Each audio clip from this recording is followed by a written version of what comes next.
Hey Ian, you ready? You bet I am. What are we talking about tonight? And talk about guns? If it's not a 30 cal, I'm not in. Jeez, mate, that's not very inclusive. Have you seen Jono? Hey Jono, you ready? Well, God knows where he is, mate. He's probably caught up in the neighbour's wire again. Are you ready to go? Let's do this. Mate, I'm ready. Let's crank it up. Righto then. Welcome back, listeners, to another episode of the Hunter's Campfire, where we're going to talk about all things hunting and the great outdoors. And we'll probably throw in a few tips along the way. You want a tip? Say it once, say it 1,000 times. Goats love rocks. Or a few things about deer. Mark, what do you reckon about deer? As a deer hunter, I love hunting pigs. Well, that's about as useful as I expected it to be. Oh, check it out. Here comes Jono. He's being chased by the neighbour's dog. Okay guys, let's get this started.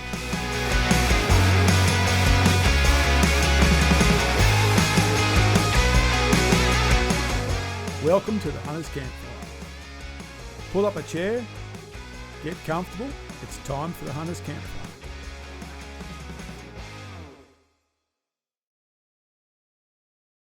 We're back. We are. We're back. Someone's wearing a new cap. Oh, you like it? I do like it. It's the first of our new range of If you merchandise. If you can see it, that is one of our caps. So we will we'll continue to have the Frank, but we're actually got some non-blaze caps coming up. More casual wear. Yeah, casual wear. That's a good way to describe More it. casual That one wear. is the Flex Fit 2, which is a really nice kind of a lesser sized cap. It's a very comfortable cap. Yeah. And there's a trucker's cap as well, but not like one of those massive trucker's caps that really stick out big on the front. It's a medium style trucker's cap, which will have some badge work on it as well. So those things are happening. A couple of different colours coming, Yep. which is pretty good. We're a little bit delayed getting them out, but I'm expecting by end of day tomorrow, I'm expecting to have the artwork ready to go up on the websites so people can actually go and have a look at the merch that's been coming for a year. And if they want to, they can make some selections. So that's pretty cool. We've been speaking to them about lead times and, stock holdings and all that sort of stuff. And we're pretty much ready to go. Our particular vendor has bought a fancy new machine that's helping us do a bunch of cool things. And he's having that installed this week.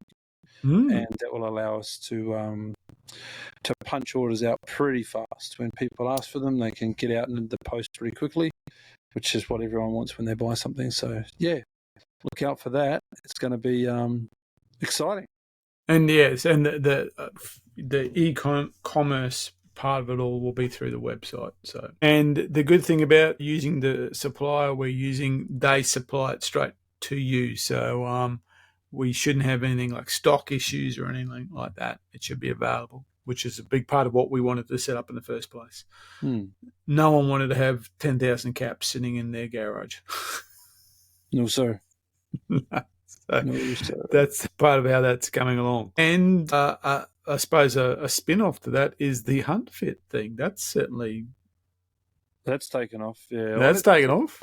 Let's come back to that.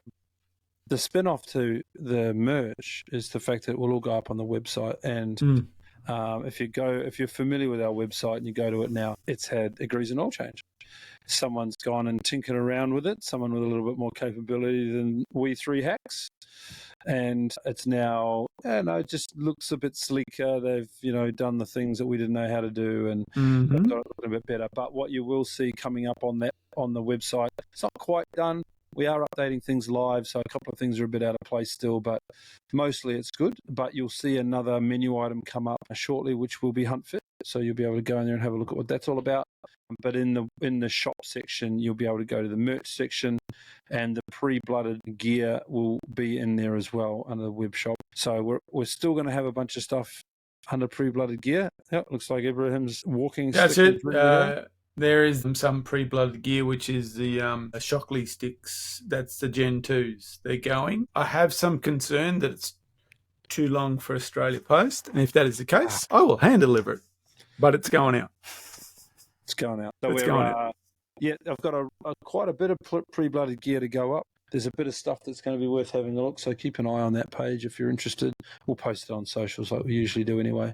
But, yep, so we'll have caps, we'll have hats, we'll have not just caps, but hats. We'll have T-shirts. 4 different coloured shirts in 2 styles each. We'll have hoodies in 3 colours. 3 and 2 styles. And 2 styles, 3 colours and 2 styles. We'll have waterproof sleeveless soft shells. We'll have sleeved waterproof soft shells. We will have... That's it. Something else.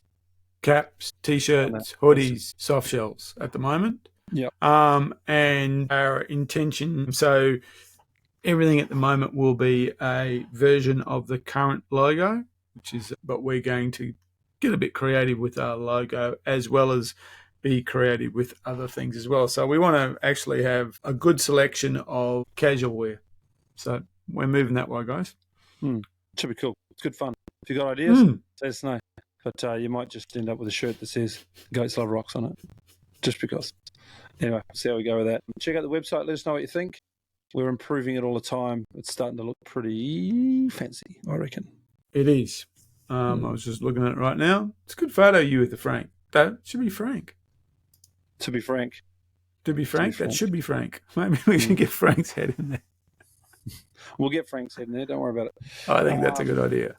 So, yes, one of the pages will be Hunt Fit. You heard about Hunt Fit in the last recording, the last podcast. We bet a little bit on a bit unannounced and probably not expected. We just sort of threw it out there, and I was sort of thinking about sometime in the new year we'd get this going. The idea is going really well, but we threw it out in the last podcast. We've been overwhelmed with people that have been on the sidelines, sort of wondering what they're going to do themselves. So, to everyone that's reached out, thanks very much. I know you're going to enjoy it. It's a program that we're still putting a little bit together, and we're still going to launch it in January.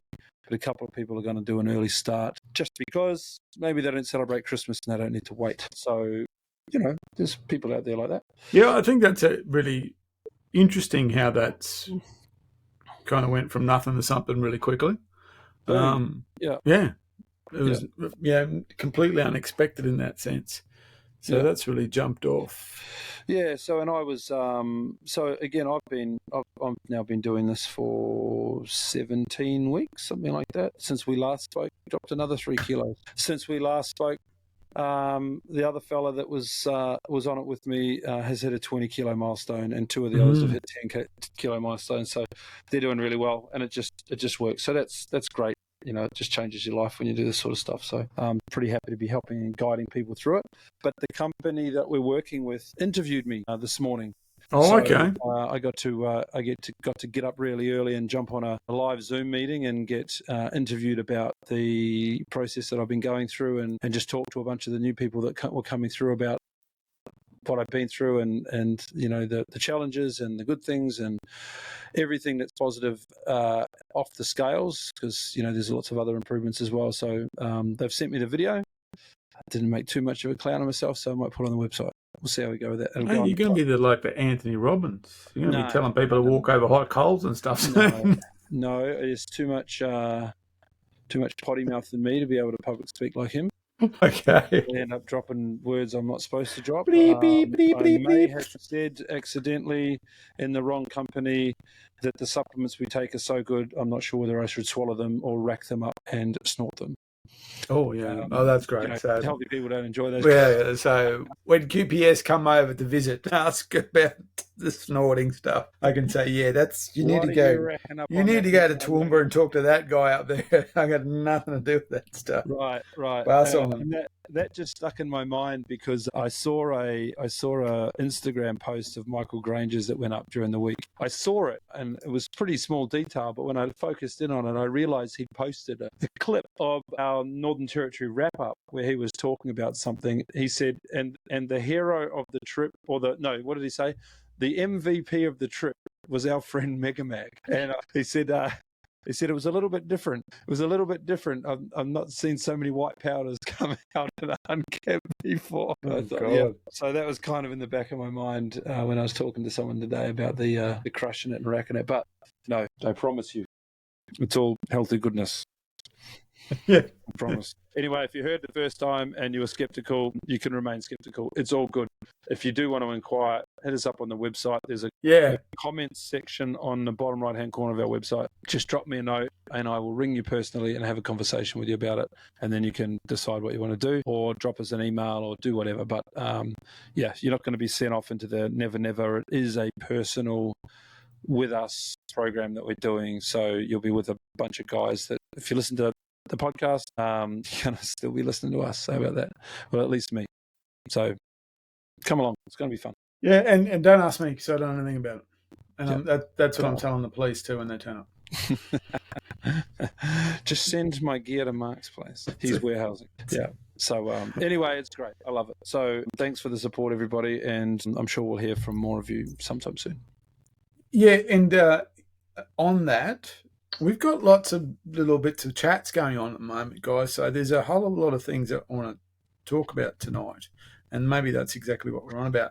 And but I suppose before we get into that, how's Hunt Camp looking? Full. There you go. Yeah. Well. We need to get on to DPI and say make more space. Holy jolly. Yeah. So there's the big news. We put it out a week ago. We put one post out on the socials. We are now at the limit. We can't take any more. So I'm sorry. If you wanted to come, reach out to me anyway if that was your intention. I will put a wait list up. At the moment, I don't have anyone on a wait list, and we always have a percentage that drop out because there are hopefuls that can't get away. They don't realise they've booked at school holidays. They can't do it. Some people decide that it's Easter and they should, whatever excuse they've got. We will lose a few people out of the group. So we can still put you on a wait list, but I don't want to disappoint anybody. In the way the booking process works, we can't be falling over ourselves, all trying to get a booking, and fighting against each other. So we're going to have to cap it where it is right now. And I'll update you if that changes. Big crew, lots of new people have wanted to come. So even some of the guys from last year have not been able to get a spot in yet. But I'm really looking forward to it. It's going to be a great thing, and the chat's gone off already. Last year's Hunt Camp chat still survives. Yeah, well, what is it? It's the post. It's the post. The post Hunt Camp sledging group. They've created their own chat group, which I think is fantastic, guys. That big part of what we wanted to do is build a community, and more importantly, especially with that, the post Hunt Camp sledging group. We don't have much to do with it. They run it. It's them. They're chatting amongst themselves, and so they're building those connections, which is exactly what we want to happen. So yeah, and they're a stand-up bunch of dudes. Like they're really nice fellas, and they all got along really well at camp. So they've all stayed connected. Normally, I shut those groups down after the camp because the chat just goes on, and they all make friends with themselves and go and do whatever. But it's too cool a group to let it go. So we've built a second one for this year, and this year's participants will be on that one, and that one's fired up. Lots of stuff going on in that chat at the moment. Lots of advice, lots of technical advice going on about that one, and specifically around these magic panels. Oh, that just looked like a right. What's that? I'm holding up a white square. That's it. Starlink Roam.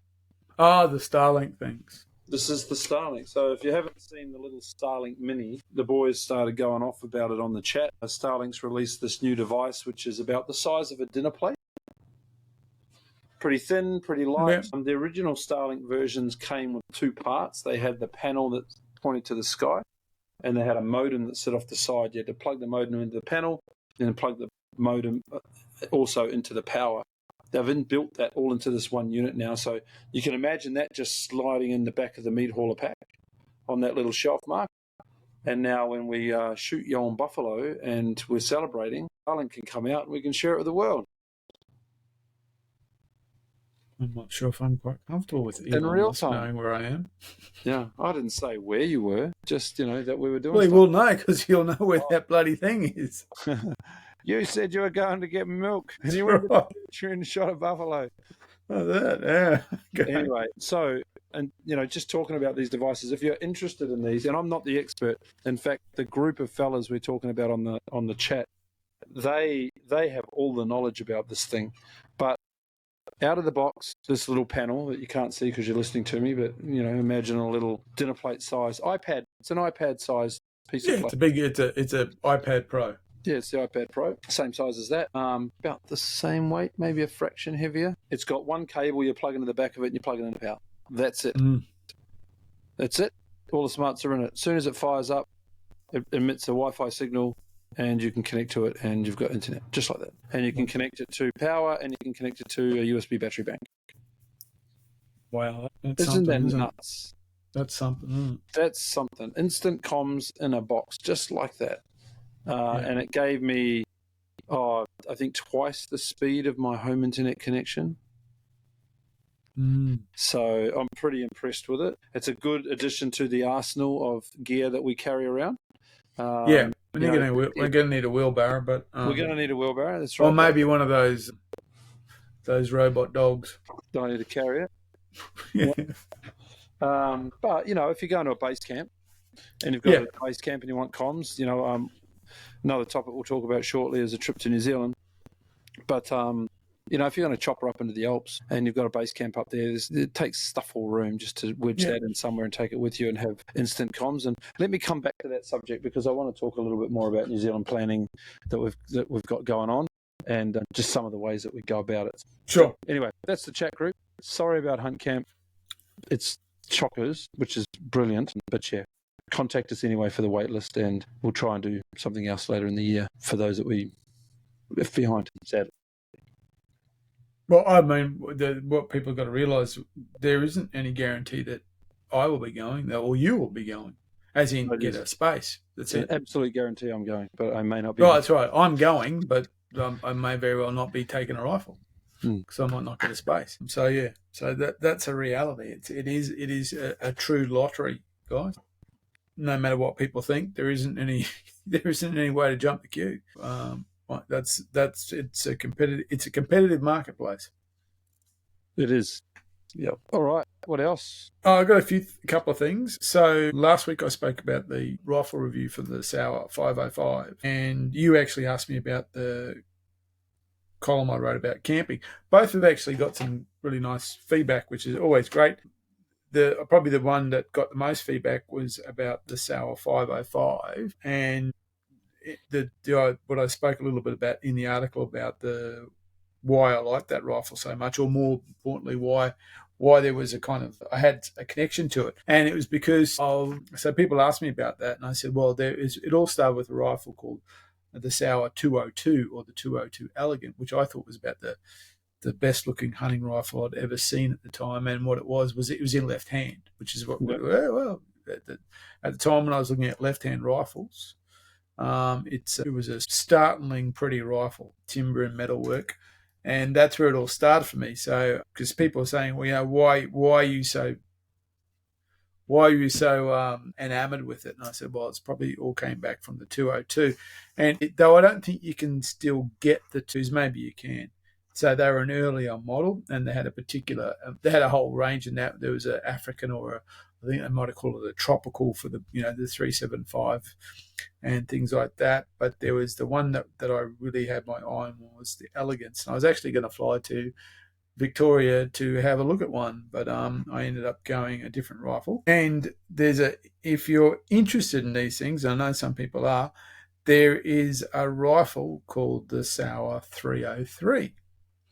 And that is a semi-automatic rifle. Can't get it here, of course. I can, but I'm in unrestricted life. And I always think about that when people talk about semi-autos, because nowadays when people talk about semi-autos, they nearly always think about an AR platform. If you're interested, have a look at the Sauer 303 and you will see that you can make a semi-automatic pig rifle that does not look like a AR platform. It looks like a really stunning hunting rifle that just happens to have a semi-automatic action in it. So that generated a fair bit of commentary, which I'm always glad when the reviews generate some commentary. The other bit of commentary that's come around for me, someone asked me about the books that I continue to quote. And they asked what kind of books, they asked me a little bit about what I'm reading at the moment. And I said, well, I thought about it, and these aren't what I'm reading, or not all of these things I'm reading right at the moment, but they're worth a read. And so Aldo Lupo's Sand County Almanac. If you're interested in hunting, you really should read that book. Okay, that this guy, I hate to say it so flippantly, but he is kind of like the origin of what we understand about conservation and the idea of hunting as a mechanism of conservation. Read the Sound County Almanac. Once you read it, you realise that he's quoted all over the place. The ADA quote him, for instance. One of the quotes that they tend to print is actually a Leopold quote. So that's well worth a read. Something that I am reading again, and as you can see, I'm taking notes. And if you can't see, Mark's taking notes. There must be 500 tabs in that book. This is Eric Roll's book, and this is about the pilliga. Yeah, A Million Wild Acres. It's about the pilliga. So if you've hunted the pilliga or you're thinking about hunting the pilliga, this isn't a hunting guide to the pilliga, by the way. This is about the place and about the history of the place, and, you know, from settlers through Dewey Governor, who, you know, the chant of Jimmy Blacksmith, Australia's first mass murderer who hid out in the pilliga, the Pilliga Princess, all of those things and all those weird things that you see when you're in the Pilliga. It's a story about that area, so it's well worth a read. There's also some of the historical stuff about how it looked and the way what we see now of the Pilliga, how it didn't look like that when it was first white settlers went through, white explorers went through there. It looked very different. So that's a really interesting book, and I always go back to that because there's parts of when I'm down there, I actually like to look for things to see if I can find them references in it. So that's really a good one. One that I'm often reading and I'm often quoting is Marcus Aurelius's Meditations. He's the Roman emperor that was in Gladiator. He's the old boy that got murdered in the beginning. Yep. Okay. He wrote his Meditations. It's just, I suppose you might call it quotes, but they're not exactly quotes. They're just, they're kind of thoughts about various things and the idea of Stoicism, which is a very popular thought, I suppose very popular at the moment. He's regarded as one of the founding fathers of Stoicism. So I'm always quoting him. What else is there? Okay. If you want to read good book, hunting books that actually aren't just, I went out and shot something, get on to Peter Ryan. We've had him on the podcast. I talk to him occasionally. He's over in New Zealand. I'm not sure which one this is in the order. Okay. He's got 3 books out, and I know he's got his 4th book it's in the works. So but it's a great place to start. You don't have to read them in order. They're not necessarily in order.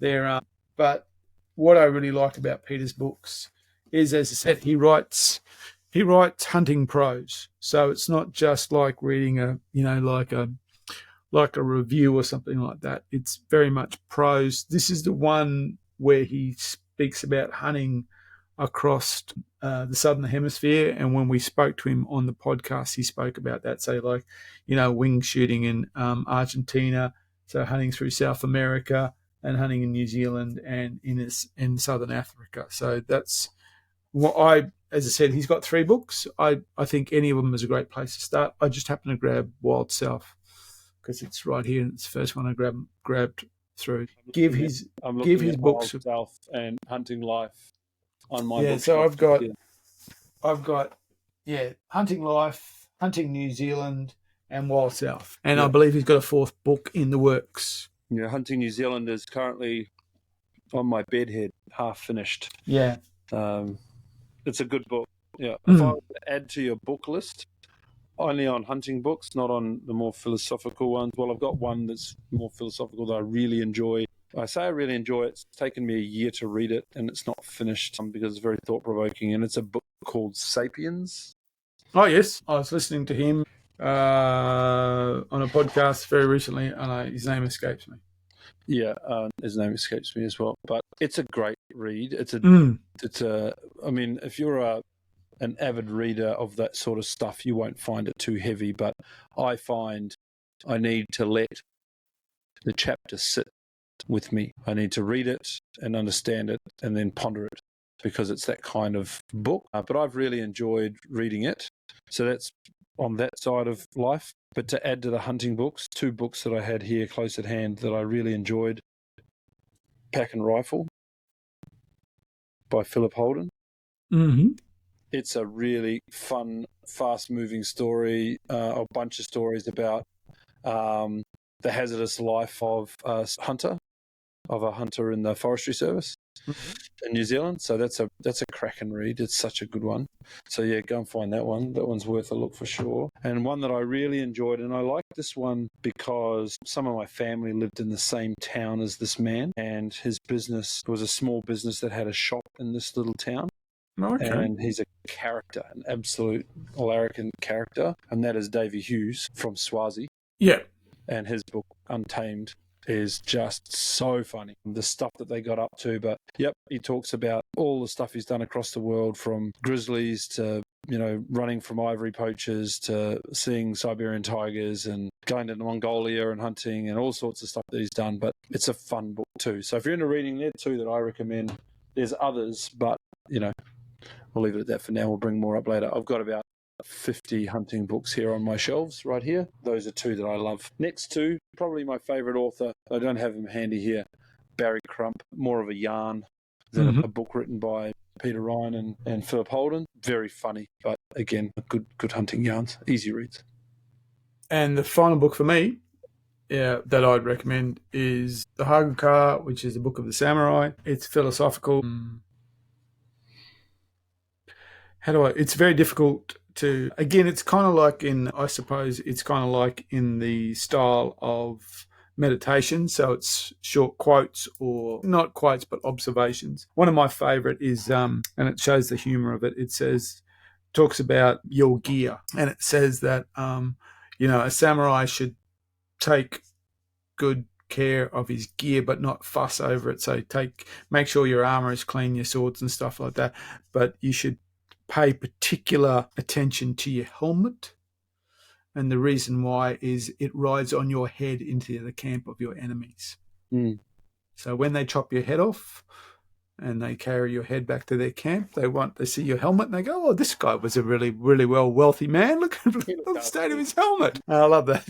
Make sure you make a lasting impression, even if you've been beheaded. That's great. So that's it. So there's 5 books from me of all sorts of things, and they have a lot of influence on my writing, I suppose. I come back to them again and again. Interesting. So for those who are interested, but where it's coming from, that's a big part of where a lot of my writing comes from. Very good. To round out Sapiens, Google tells me it is written by Yuval Noah Harari. Yes, right. I was actually listening to. So he does a lot of podcasting and public speaking and things like that. I wasn't aware. Yes. I'll have to go seek him out. Yes. The one that's popping up is the Intellect Corner podcast. Huh. There you go. Podcast to brief history. Sapiens, the brief history of mankind. Does he speak well? Is he? Yeah. He's an intellect. So he's very thoughtful but I mean, like, he's also I suppose well versed in speaking, so he's not dry, and it's easy to listen to it, I suppose, easiest way of saying it. So I'm just going through the list. Books was a big one. A couple of things that have popped up in the on email is that there is a limited edition silver pigeon out from Beretta at the moment. Jono shoots a silver pigeon. I used to shoot a silver pigeon. Used to shoot a pigeon. Hendo shoots a silver pigeon. Is that right? Yes. He shoots the model up. Oh, okay. So, yeah, there's a new silver pigeon out, which is always very cool if you're into shotguns, which I am. Oh, I like to shoot pigs with them, but hey. That's me. Which makes people at Beretta tend to cringe a little bit when I talk about that. But... yeah, that's okay. And the other kind of interesting thing is what's happening with Lithgow Arms.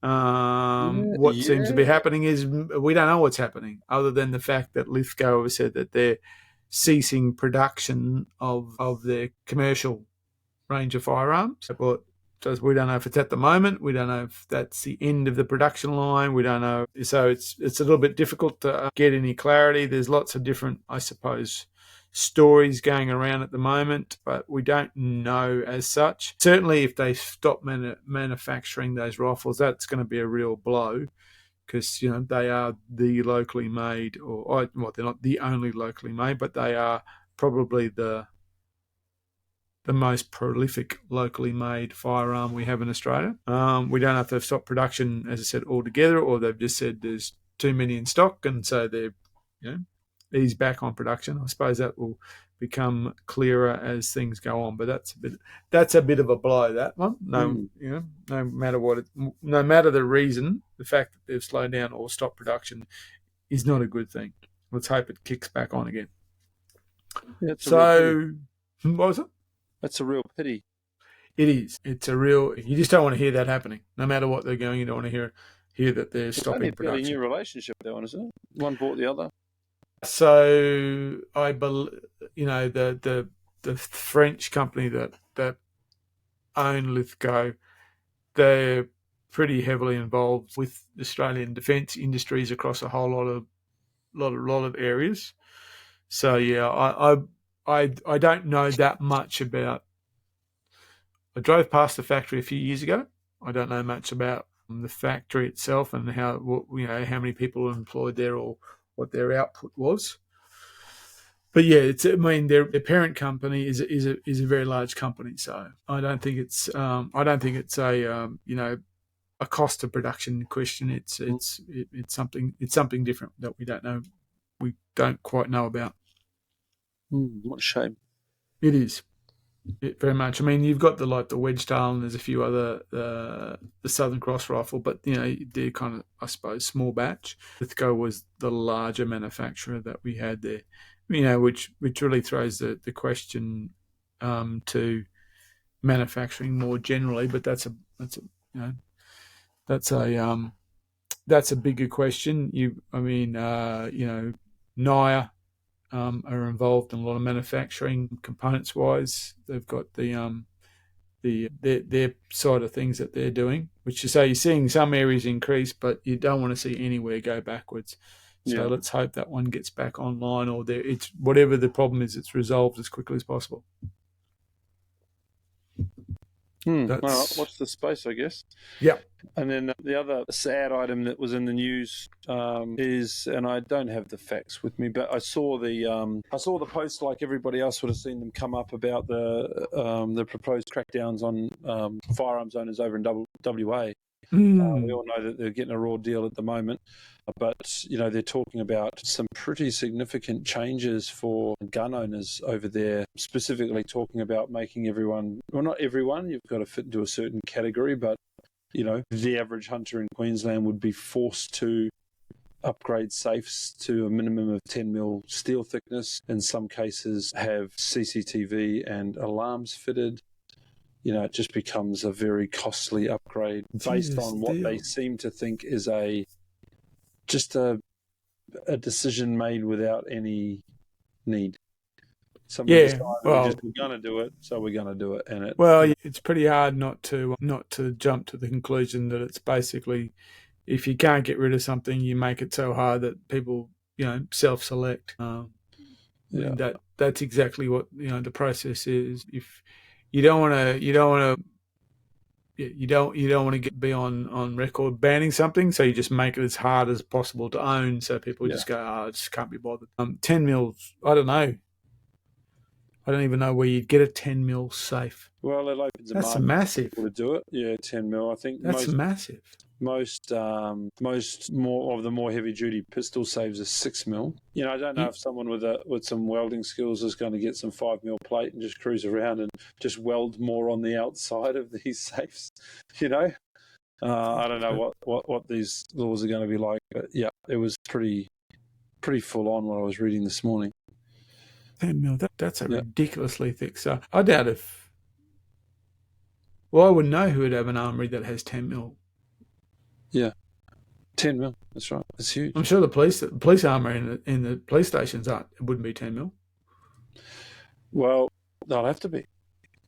Because they'll have to comply, that'd be a thing to. I know in England some of the storage. I had a friend particularly, the storage requirements they put on him, but they over there kind of do an assessment each time, and they made his storage requirements were quite onerous. And so basically, he had in his garage he had to build a cage, so the guns are in a cage. Yeah.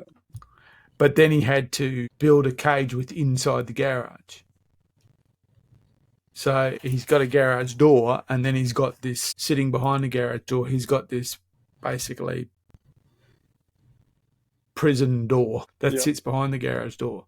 So his garage door has got a normal roller door, then it's got this super secure door, and there's a super secure door on the entry into the garage, and then within that there's another cage that's got the stuff in the cage, which is in a safe in the cage. And you think, yeah. So and again, he's just said, well, that's the price I have to pay to keep up what I want to do. But you can see that each time they do this, one or two people just go, that's it, I can't. Yeah, the article talked about grandfathering some of the old laws if you owned less than 5 guns. Yeah. But it only applied to you if it only applied to the guns you owned now. That's right. And if you bought another gun, placed a gun, or increased your gun holdings, you then had to follow the new laws. The new gun that you bought had to follow the new laws. So they were letting some people off the hook. That's what I was saying. The average punter, like you and I and most of the people we know, I don't know too many people that just have one. No, well, that's an interesting. By the time you add a competition shotgun and a 410 and a 22 and a couple of hunting rifles, all of a sudden you're at the number.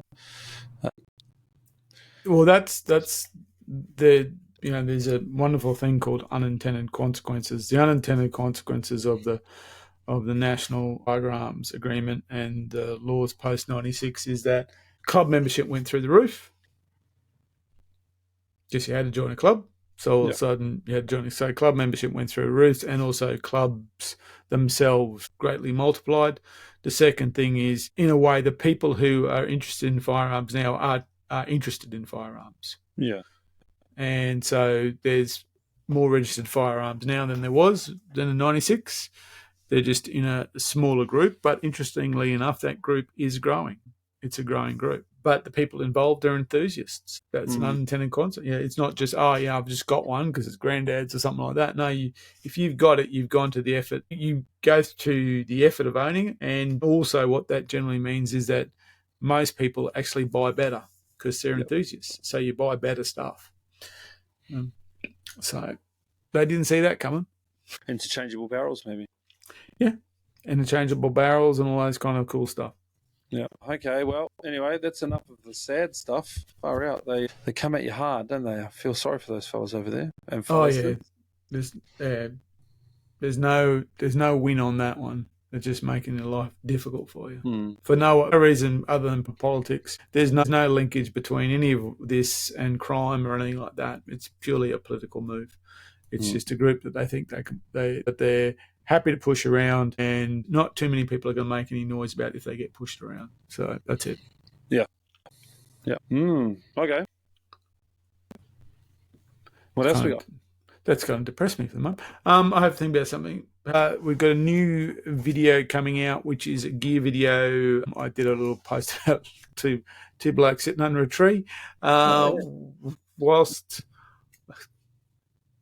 it might sound a bit odd, but whilst sitting over a recently shot buffalo, and occasionally getting a whiff of that said shot buffalo, Ian and I recorded a gear video, which will be out in the next couple of days, about territory. So we go through the whole list of things. We literally sat down there and said, well, what boots you're wearing, what socks you're wearing, what pants you're wearing, what rifle you're carrying, and things like that. So it's quite a comprehensive video. It was originally around a 30-minute discussion. I've chopped it down to about 17 or 18 minutes, but it's still us sitting under a tree. That's still part of it. I noticed it was more of, I think it's more of it was a conversation. Mark was talking about most of the gear, and you were asking me the questions. Well, I asked you a few questions. I didn't think I had a microphone on me at the time, so but I mean, it's good. It comes out well, and it gives a bit of information about the stuff that we use in the territory and what works and what doesn't, and the approaches we're taking. Yeah, it was cool. It was good to see. Yep. So that's coming out, and we will be returning to the territory in 2025. We've already booked the dates. Yes, we have. I can't wait to do that. Man, and I've already told the family that I'm going again. So that was okay. Same. So that's already happened. So. Yes, yeah, I've told them that. I've also told them about the dates for the rut and the raw, and unfortunately, the school holidays for my son start the day of the week that I intend to be hunting red deer with Lawson, and they go through until I get home from hunt camp. Yes, that's exactly. My wife is okay. So with all of the fact that life's going to be a bit more difficult. Now, okay, that tells me when you're going to be up there at Lawson. First week of April. Oh, so you're going to be up there. So you're going to be up there from the 7th.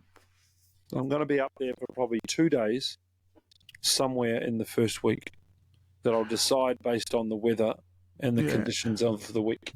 So I will be in the Brisbane Valley of the week of the 31st of March, Tuesday being the 1st of April. So I'm going to be there that week because that's the week before school holidays. School holidays technically start on Monday the 7th here in Queensland. So I'm going to be up there before school holidays. Then I'll have a week of school holidays, and then I will probably go to hunt camp. Flag. So. From the 14th for a few days. And there's every chance that I won't be taking a rifle. I'll be taking a camera. Yeah. Yep. Well, that's all right. Good to every chance of that. Yep. Every chance of that. Though I am down, I have booked my time in Nundle and Tugalo from the 5th to the 8th of January to 2025. So weather permitting, fire permitting, cyclone permitting, rain event permitting, whatever else permitting, I'm going to be in Nundle in the basically the first full week of January 2025 for a few days. Very good. If you're in the neighbourhood, stop in and say hi to Mark. Yes, I will be. We will probably, it'll be a small crew. There'll be a black camper trailer, and we will probably park off the road just past Murder Dog, just past the Wi-Fi tree. So you come around the corner from the Wi-Fi tree, a bit further down there's the track that takes you up to the highest point in Nundle. You come down, there's the intersection that goes off on private land, and then just down from there you can pull off to this, still on the slope. There's a campground off to the left, which stays pretty dry, and it's pretty hard to get bogged up there. So that's why we choose it. And there's a bit of a tree screen from the road as well. So it's a good little campsite. And even around it, there's lots of deer activity. And it's one of those ones that drop off quite steep, go down to a couple of flat areas. And that's where I saw truckloads of deer activity down there. So it'd be interesting to see what's around down there. Yeah. So Jono and I'll be there the week between Christmas and New Year. So probably 17th to the 30th, 31st maybe. So we'll be there if you're keen to pop down. If you're doing some pre-scouting, if you're planning on hunting that area, then come and say hi. I can't tell you where we're going to stay because I have no idea. So, but I have got Nundle and Tugalo, but I think I'm going to stay up that part, so because it gets us easier access in the Tugalo. So, that's where we're going to start there. So if you're down that way, come and say hello. Last time we were down that way, in fact, Haroon came in and said hello and brought a very, very tasty curry, which was very nice of him. Yeah. Well, talking about hunt planning, I alluded to New Zealand. So yes, I've been trying to get back to New Zealand for a hunt for a while. I keep getting sidetracked by the territory and other things. So I'm starting to put it on the list. And I just wanted to talk about the way that we're looking at planning that. So if there are people that are trying to plan a trip over that way, the way that I look at it is a little bit less normal, unorthodox. Less normal. I'm not the wordsmith of the group. And I say that I've been talking to various people over the last little while about planning it. And, when you go on an overseas trip, you want to be reasonably planned. You've got to kind of know what you're doing and where you're going and all that sort of stuff. But I find that if you go and hunt New Zealand as a self-guided, you need to be really, really flexible. Well, you should be, I should say. You don't have to be, but you should be really flexible about it. And even to the point where you don't even really know where you're going to end up. And it challenges a lot of people. Modern technology now allows this to happen, and I think it's a really great way to book a successful hunt. And that is assuming that you're going to use a machine, a helicopter. You're going to hire a machine and get up onto the tussock tops or something like that. You choose the time of year that you want to go. I wouldn't suggest you go in midwinter. The rut raw period's good. Early spring's good. A lot of people talk about chasing summer strippers when antlers are stripping off, things like that. Oh, okay. That's summer strippers. Okay, what are we doing about? Yeah. Right. But I've been talking to a couple of people, just they're interested in going over to New Zealand, and there's areas where you can, you want to pick your animal of choice that you're chasing. A lot of people think, if I've got to go to New Zealand, I want to shoot a big red, big Otago stag, and I want to shoot a tar, and I want to shoot a chamois. Well, there are places that you can go down in, the south of the West Coast and, in the Otago area that you can fly into and shoot all three of those animals. It's absolutely doable. But the weather is very unpredictable. Mm. And unfortunately for hunters that are moving across from Australia or going across from Australia, you've got to be planning those trips some months out. So you've got your flight. It's got to be booked, pretty much, unless you really want to be stung for your flight costs. You're looking for a deal. You book your flight for the time of year that you want to go over there. You start doing your rifle permits. You get all that sort of stuff done. So you're committed to the date. But the unfortunate reality of hunting over there is that weather is crazy, and you may well just end up having a rigid plan to fly to Queenstown, hunt this exact spot. And if you plan it that way, suggestion is that, you've got a high percentage chance of getting rained in, clagged in, fogged in, everything else in, and not have the best experience. You may luck it. You may get a really good day, a really good week, but the weather changes there quite a lot. So I always think, and certainly now that I'm planning this with tools like the Zoleo and tools like Starlink in mind, you have the ability to do a hell of a lot of e-scouting on ground. You don't have to be familiar with the spot you're going to from an e-scouting perspective weeks in advance. Yeah, it's good to know where you think you want to go. But my suggestion is that you almost have two options. You can land in New Zealand as your main option, landing in Queenstown, travelling to where it is that you're going to jump on the helicopter, an hour or two drive. My suggestion at that point is that you ask the helicopter company where to go. Okay. They're very, very good operators. Well, they want you to come back, don't they? They want you to come back. That's what they do for a living. They know, because they service the area, they know where other hunters are, where other hunters have been, what's been shot out, what's not been shot out, where Waro hunters are the helicopter shooters for the government. When they go into places, they just know what's going on. So if you pre-plan your hunt, I noticed last time that I went, I was trying to hit them up for a spot, and they were very reluctant to give me a spot until I got there. Yeah. Because it's easy enough for you to take a spot and then go and hike into it. So you're taking one of their cherished little spots. So they like it when you show up there with a plan to go with them on a certain day, but let them help you make the right decision on a place that they see lots of numbers. They fly over them all the time. So I highly recommend, if you're not OCD and you don't need to plan everything down to the last little detail, be flexible to the point where you have a conversation with a second chopper company. And if you're specifically talking about the New Zealand South Island, the high country above Hanmer Springs in Canterbury, which is the next area north of Otago, it's still got good quality reds and chamois, but you're less likely, or if you're probably unlikely to see tar. So if tar's less of your quarry, if you're trying to chase a big red stag, Canterbury have some good stags as well. Otago are known for the big Otago, like the big thumpers. So it's kind of the holy grail of places that you want to go, but the weather sucks. So if you land, like I did on a trip a few years back, the entire country was under one of the most horrific storms that it had ever seen. But there was this little pocket that the storm had finished with that we were able to fly into in a chopper, but we had to change our plan on the spot. And if you go with that in mind, I think you'll end up getting a much better hunt out of it.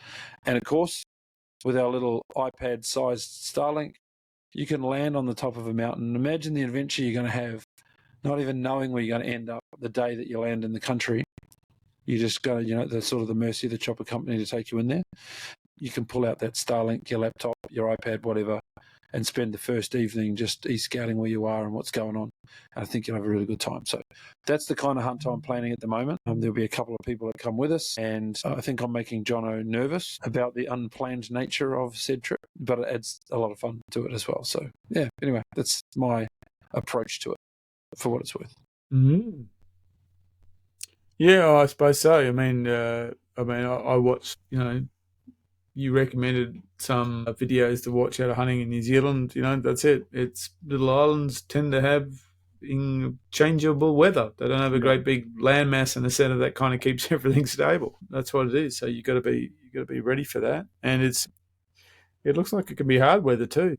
Yeah. So will you be staying in? Are you going to stay in huts? Are you going to stay in tents? What are you thinking? Totally depends. Again, on the company. If you're going to stay in huts, you've got to pre-book them. You're supposed to book some of those huts. Okay. All right. So, but there are a number of forestry huts up there that you don't have to. No, I think my plan will be tent-based hunt because you get dropped into an area. It's pretty big country. And if you want to commit to pretty big country, you almost want to have your tent with you. Yeah. Even if it's, you get dropped off by the chopper and pitch your tent somewhere nearby that location. And they usually drop you by a tarn, which is a body of water. You've got water on site, which is good. But if you hunt that out and it's not producing, you kind of want to be able to pitch your camp and pick your camp up and take it with you.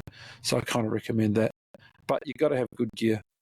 You've got to have a decent quality alpine tent. You can't be going up there with, a Temu version. Cost you $35 and the poles all snap in half. You've got to be a little bit sensible about that stuff. But there is a great hut network up there. But no, I think the ultralight's the way to go. Yeah, well, I mean, I think that would be all part of the adventure of it. That sounds like the adventure of it. I suppose as you said, if you're going to have to move, it'd be good to be able to carry all your stuff with you. Though I suppose that's also, I didn't like, for instance, that video I was watched, that guy, what I was quite surprised because he went in by chopper, he had a cargo case. Oh yeah, big hard case, yeah. Yeah, and I thought, gee, that makes a lot of sense, doesn't it? Yeah, why not? That's right, rather than just put everything in a hard case, and then that way, you pack in a hard case, and then you've got this very, stable, protective storage thing to put everything in. I didn't think about it. I thought, oh yeah, brought in by chopper, and a chopper probably likes it better because it packs so small. Yeah, he knows how big it is. There it is. Yeah, that's interesting. Chopper logistics. The last time I went, I think they said for one ride in the Robbie, you needed, I think, combined weight. I'm going to say, I might get this slightly wrong, it was a combined weight of 150 kilos. What's that? Per man or per man?